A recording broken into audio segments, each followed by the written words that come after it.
Hello, everybody. Welcome to the Destroy Duchenne podcast. My name is Stacy. I'm the founder of the nonprofit organization Destroy Duchenne and the host of the Destroy Duchenne podcast. Today, we have with us Colin Werth. Word. Nice.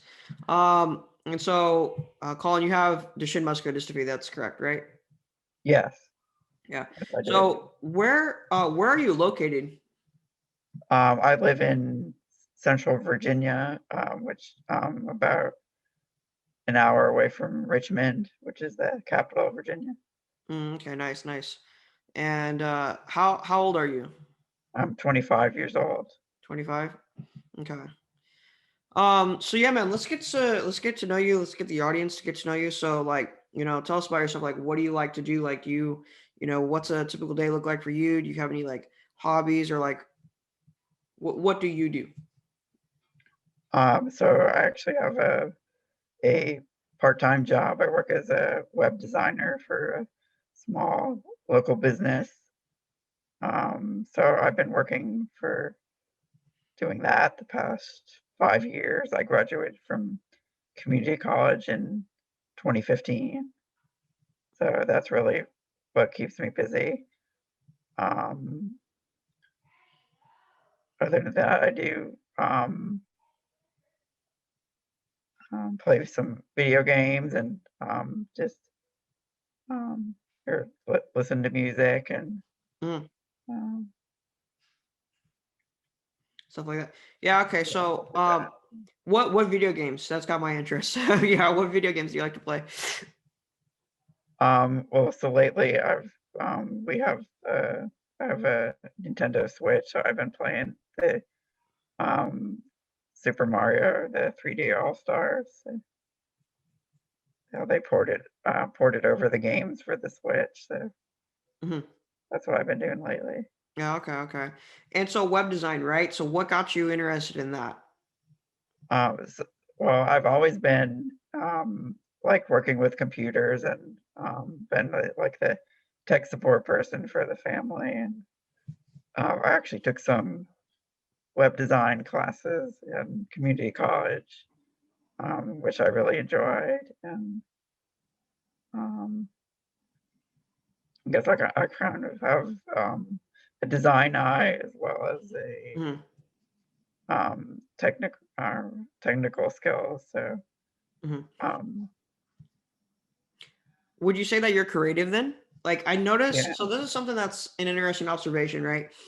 I honestly can't even make this up. Every single podcast, every single person with this disease that I've interviewed so far, they all have a very creative side to them. They do something like art, they do photography, web design, something, right? So yeah. what what like what do you think makes you have that creative side? Like what you know what I mean? Like where did that come from? Like when did you notice? Like are you like let me answer this. This is a better question. Do you have creative stuff like in other areas like photography or art or Well, I do enjoy photography too. mm-hmm, And yeah, I guess I've always just been creative. mm-hmm. Okay, cool. Yeah, I don't know. That's an interesting observation, but have you noticed that too? You're really I know that you're involved. We'll get to that later in the Duchenne community, but have you noticed that too? That a lot of people with the disease are very creative. They have like a creative like hobby or thing they take up on.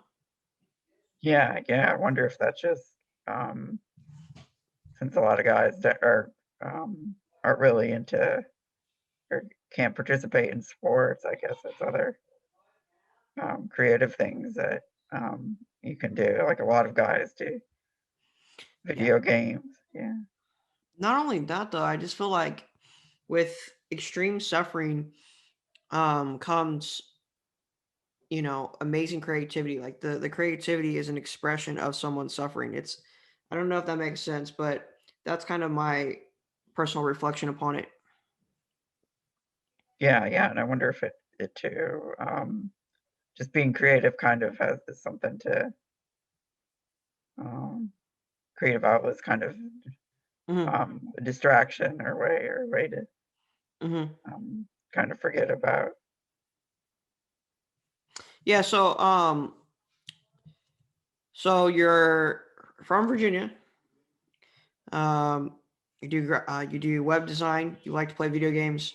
Um, how old are you? 25. 25. Okay.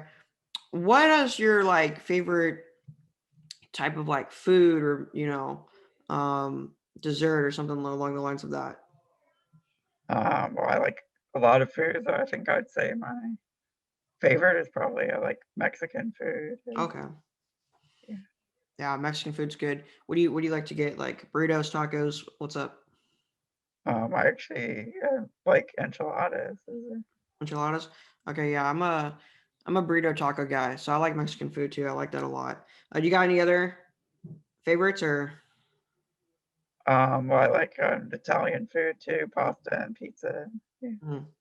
Yeah, I'm not a big Italian guy. I get a lot of heat for that too. Whenever I tell people that, they're like, "Oh my gosh, man, how come you don't like Italian food, man?" And it's like, I don't know.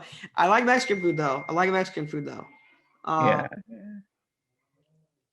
what about music?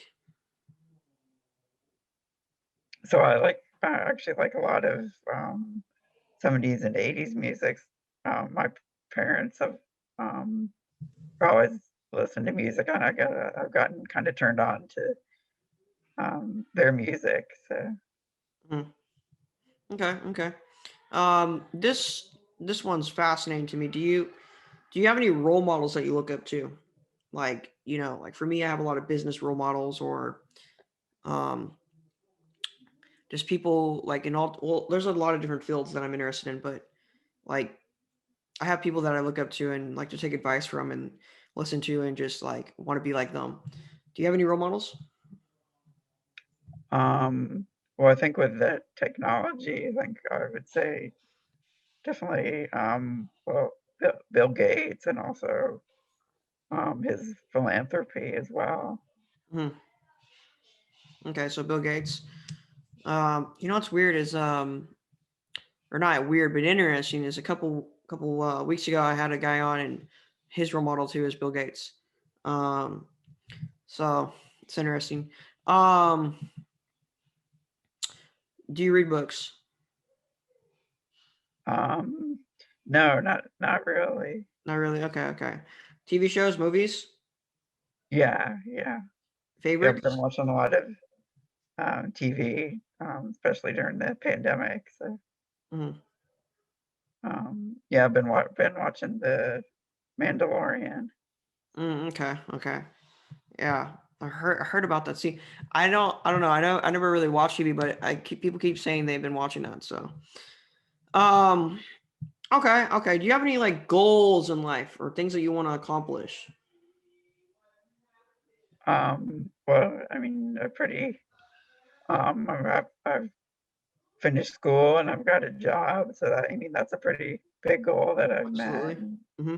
I just I guess just now really staying healthy and um, yeah, continuing with advocacy for the Duchenne community. And Yeah. So go ahead and tell us about that. I'm intrigued. Discuss and tell us about your role and what you do for the Duchenne community.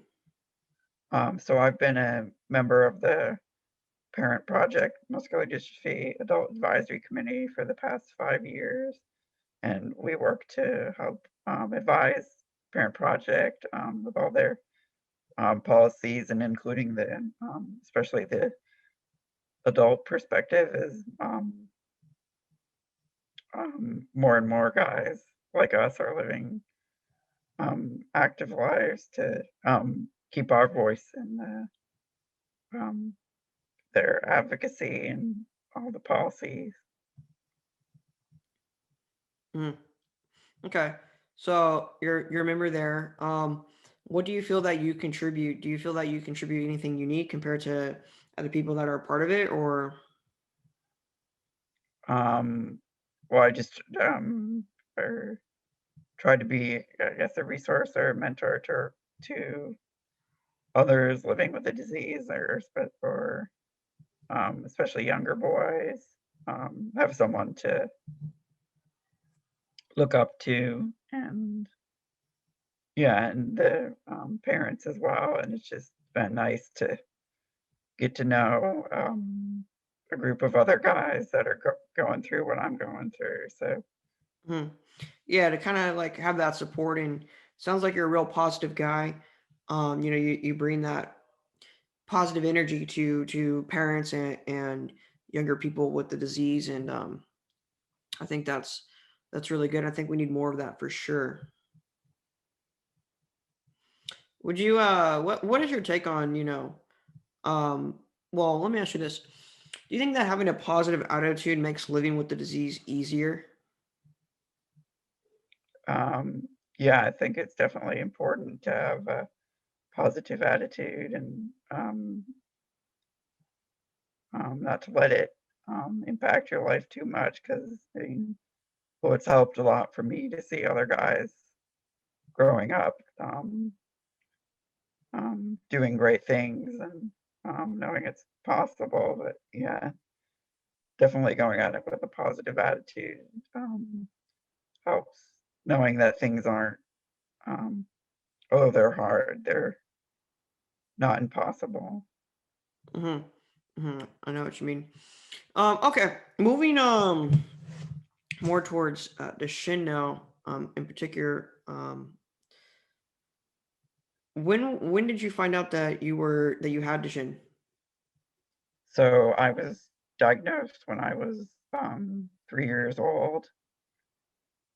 I actually had regular procedure, surgery. I was having my tonsils removed, and I had they used the inhalant anesthesia, and I had a bad reaction to the anesthesia and was in a hospital in Richmond for 2 weeks, and was eventually um, diagnosed.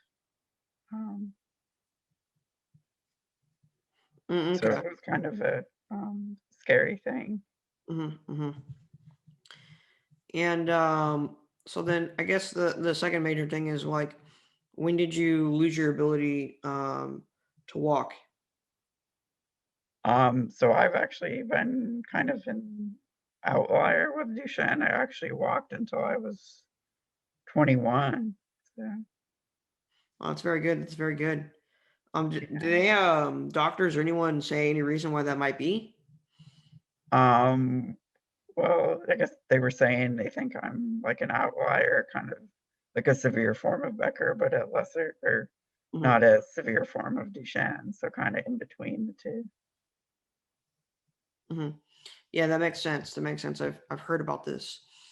Um, well, that's good. Um, that's good in some sense, right? How about mobility in your arms? How's that going? That's been definitely getting weaker since I have been in the chair for pretty much full time now. So yeah, they have been getting weaker over the past few years. So,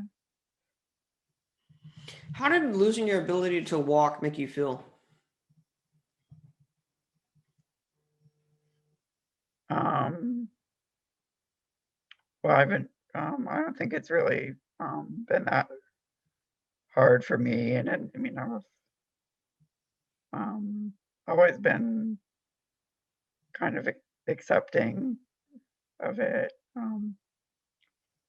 Yeah, and there's still so much you can do um, in the chair, not walking, or I think some other guy with Duchenne has said walking is overrated. But, Hmm. Hmm. I mean, yeah, that really doesn't define who you are. You're still the same person. Just, I mean, the chair, your wheelchair is essentially your legs. So, Hmm. Okay. Okay. And what about losing mobility in your arms? How does that make you feel? Um, yeah, that's been hard because I now need an arm support to help um, with eating, and yeah, it's just harder to lift my arms. So, yeah, I'm hoping there's supposed to be a trial soon that I might be able to get into, and I'm hoping that I can preserve my arm strength because that's really important, especially with all the work I do on the computer to keep my arm strength. So yeah, that's definitely hard. Mhm. Yeah, I actually feel personally that losing my arm strength is more frustrating than losing my ability to walk. Yeah, yeah, there's a lot. Your hands are a lot more important for doing many things than um, walking. Hmm. Yeah, I agree. This question is always interesting to me as well. What do you think that you would be doing if you didn't have Duchenne? Um, well, I mean, it's hard to think about that because it's, I mean, such a big part of your life. It's hard to remove that almost, but um, yeah, definitely would be um, easier. And um, yeah, I guess I was, so part of the reason I decided to do web design too, I'm also really interested in science, and my father is actually a marine biologist, and I really like marine biology too. And um, but when I was thinking about, um, especially getting weaker too, it's doing stuff on the computer is a lot easier than being out um, as a marine biologist. So just thinking sort of in practicality there, what would be easiest for me. Hmm. Interesting. So you think that you'd probably be a marine biologist if you didn't have Duchenne? That's what you would say. Yeah, probably. Yeah. Okay, interesting, interesting. Um, the worst part of Duchenne obviously is the early death rate. So what's your feelings on that? Um, so we, in our family, we really just try to have an attitude of taking things one day at a time, and um, making the, um, um, I guess, fullest out of life. Um, so yeah, one of the things is just have a lot of experiences. So we've traveled a lot. So just having a fulfilling life, making the most of it. Yeah. Okay, so making the most of life, so you're not really worried too much about the how many years you have, but what you did within those years. Yeah, exactly. Okay, I think it's a brilliant philosophy for sure. 100%. I definitely agree with that. How does Destroy Duchenne, the organization, right? How does that make you feel? Well, that's great that you've got this organization, especially as someone living with Duchenne. I think that's great that you're being um, an advocate and putting yourself out there for the community. Because I know a lot of the organizations out there for Duchenne are run by um, parents of individuals living with Duchenne. So that's great that your organization is run by someone living with Duchenne. Mhm. Yeah, no, for sure. I think that's important that people with Duchenne get involved and play a role in this whole thing because it's just different. You'll never know what it's like to have the disease unless you have it. Hmm. Yeah, and I think that's great that we've been able to do this. The adult advisory committee with Parent Project, that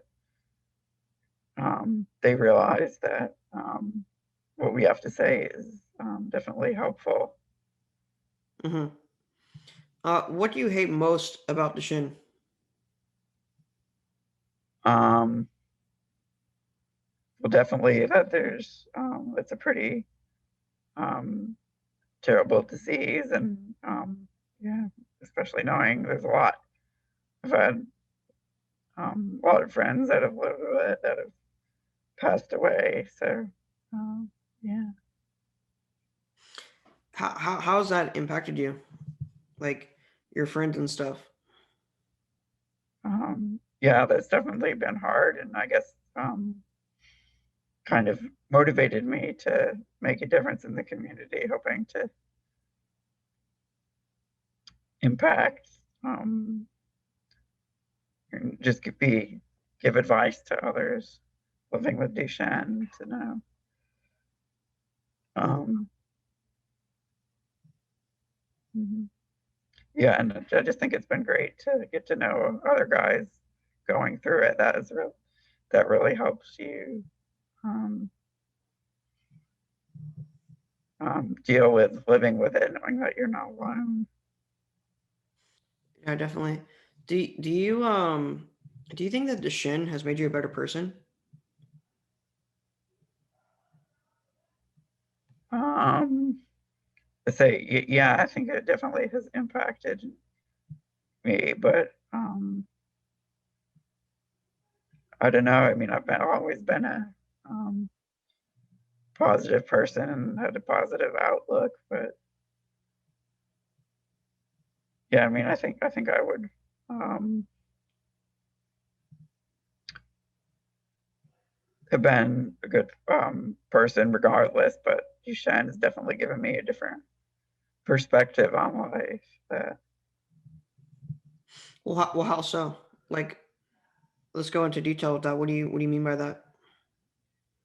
um, well, just basically having a different outlook of the world, being someone with a disability. Um, yeah, and like we were saying, having a um, realizing that the quality of life is important, more important than the quantity of life. So, um, yeah, not wasting my time worrying about trivial things. Mhm. I agree Yeah, with that. I agree with that big time. That is very, very true, I think. yeah, and I think a lot of people, um, if you don't um, live with a life-limiting illness, you don't realize until it's too late that you should have done more. So, Hmm. Yeah, I agree with that for sure. Um, if and there was, yeah, I don't, and it well, it also just shows how definitely seeing how the world views people with disabilities too. From as as a person living with it, you don't know what you're going through until you live it. So, mhm. Well, how do you think the world sees people with disabilities? well, I think that's definitely been a changing, but there is still definitely um, persisting negativity, or um, I guess there's still a lot of ableism out there. It's definitely improving and more, uh, but there still is a way to go too. Mm. Well, like in particular, like have you experienced any like ableism or any of that negativity? Like, do you have any stories about that that you could share? Um, well, just in a lot of the especially or in a lot of the traveling I've done, knowing that seeing how the U.S. we're lucky that we have the ADA, which has a lot of standards, but in other countries like yeah, um, they're not always curb cuts or elevators. So just knowing that a lot of the world is built for able-bodied people, and you definitely need to, especially in architecture and planning, you need to, there are ADA guidelines that say you have to meet these standards, but those people don't know, have the same view as someone that's in a chair. Like some things that would be really obvious to us would not be obvious to able-bodied people.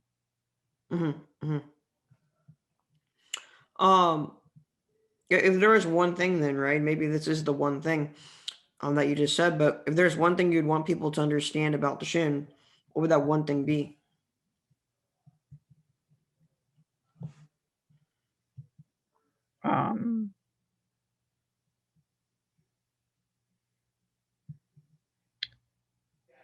Yeah, there's a lot I could say to that, but just And say it. Go for it. yeah, trying to think.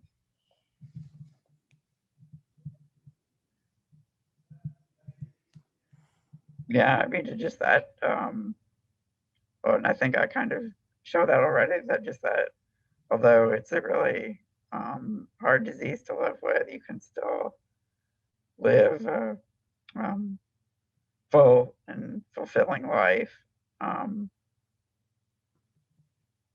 Yeah, you can make it work despite all you're going through. There are, and just think, yeah, and there is definitely a lot of variability. So that's hard, and hoping it's such a complicated disease, it will be hard to get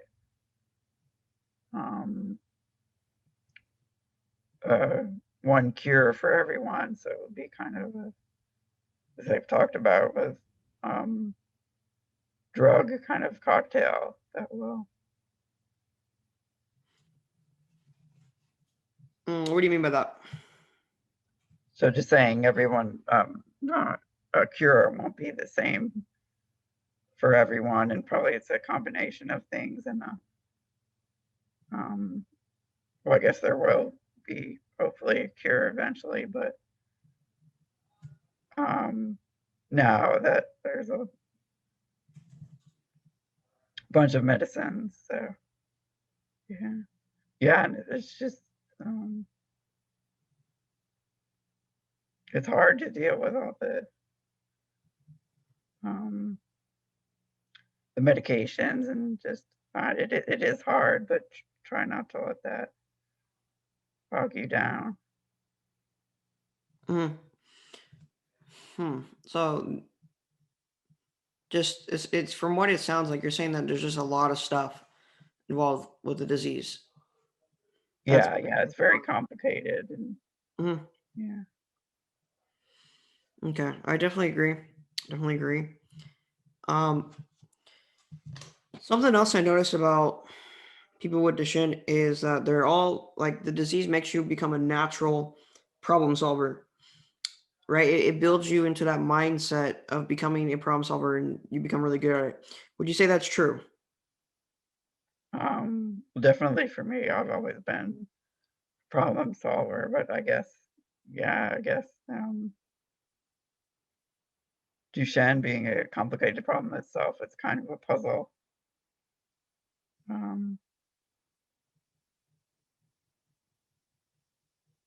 There. So just figuring out how to live with the puzzle of dealing with all that Duchenne throws at you, that it makes you, I guess, inept for problem solving. So yeah, I would definitely say I would think so. Okay, awesome. Yeah, I think that's something that is really cool, is that we become these really good problem solvers. Well, other than that, do you have any questions for me now? So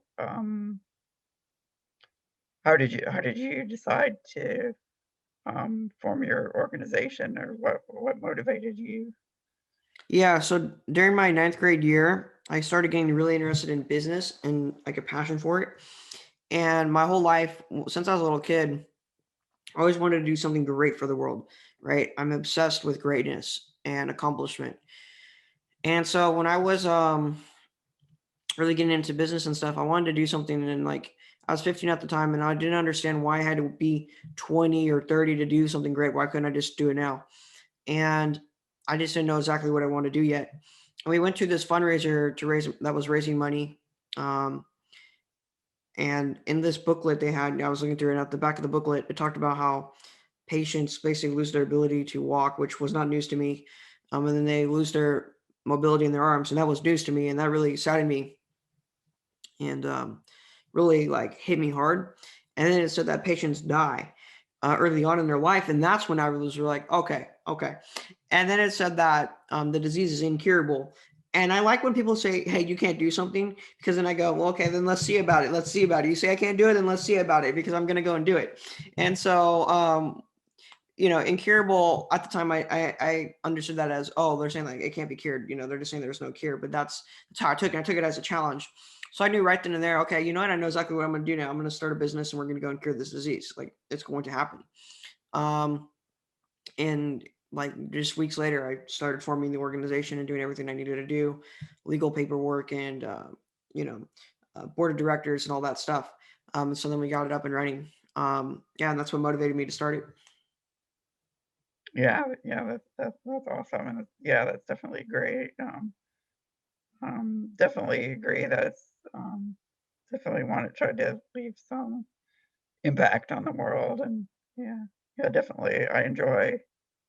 It's fulfilling making a difference for the community. Hmm. Yeah, Yeah, definitely. I think that making an impact is on anything in life, whether it's the shin or something else. Impact is what we got to do. Like just chasing money or fame or things like that isn't good enough. It's not fulfilling. But impacting people's lives, making people's lives better, or making something in the world better, right? Making a real lasting difference. That's what's fulfilling. Contributing yeah, to that, whatever that may be. Maybe really small, maybe a very big impact, but impact is what matters. yeah, yeah, yeah, and it's great that there a lot of new therapies on the horizon. There definitely a lot. There's a lot of good research going on. So Hmm. Yep, and that's really the vision of Destroy Duchenne is to get those into human practice, right? That's literally the whole goal is to raise money to get it into human practice. Like I'm determined to get the job done. Um, and we will get the job done. I'm like I love this challenge, and I'm confident that we can get it done. yeah, yeah. Even if it um, may not impact us directly, hopefully it will help future generations. But in the meantime, we can do the best we can to live life to the fullest. Hmm. Yeah, I totally agree with you. Whether it saves my life, my little brother's life, or doesn't, or so little kids in the future don't have to go through it. That's good enough with me. But I'm confident that we can do it for us too. I really am. I don't think it's as far fetched as people make it to believe. I don't believe. I don't buy it. And I love science. So this is an area, especially biology. And I Yeah, talk to scientists. I don't believe it's this is something that's 10 years, 20 years away. I believe this is something that's coming really soon. I believe that the more that we yeah, do, we'll bring it in faster. yeah, yeah. Definitely a lot. The landscape has changed a lot since I was diagnosed. Mhm. Um, so do you have any other last things that you want to talk about or bring up or let the listener know? Um, so just to anybody listening out there, parents, other guys, yeah, you definitely feel free to connect with you. I'm always happy to um, give advice or just be someone to reach out to. So you can find me on Facebook and Instagram, and yeah, I'd be happy to connect with you. Positive force in this world for the Duchenne community. So yeah, definitely reach out to him if you need that positivity and just someone to talk to with the disease. I think that that's great. I think that's great that you're willing to do that for people too. Yeah, yeah. So the end of the podcast, the way we end the podcast is we both say on a 3, 2, 1, the official slogan of Destroy Duchenne. So that's complete the cure. All right. So on a 3, 2, 1, let's say complete the cure. All right. Okay. All right. 3, 2, 1. Complete the cure. Let's go. All right. Thank you, everybody, for listening to the Destroy Duchenne podcast. You can find out other stories on the website and just check out all these amazing people that are affected by this disease. And I appreciate you guys listening. Thank you.